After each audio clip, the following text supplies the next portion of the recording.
Hello friends, welcome back to the many video guys on my YouTube channel guys. Today friend we are going to upload guys Samsung phone setting guys, and today video title guys Samsung phone guys phone app lag problem guys how to fix, means how to solve guys Samsung mobile phone app lag problem. Friends, you have guys your phone lag problem with your phone app guys lag when you operate it.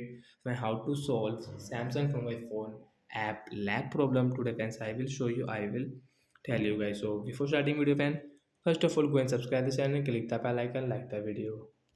So guys, first of all, which app guys you have problem, select the app. So I have problem guys in my Facebook. I will press on my Facebook guys, tap here, press here, and friends you can see this app information guys, tap here. Then guys scroll it friends, you can see get the storage setting guys, tap here. Friends you have get this clear cache, so guys tap here, and guys you don't have, guys click on clear data option and guys tap here to clear data. After clear data guys, you can use guys your Facebook without any lag problem guys, you can operate it.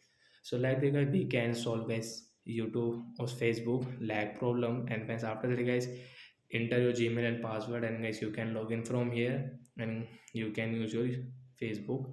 So bye guys, thanks for watching the video. Bye guys. Bye guys.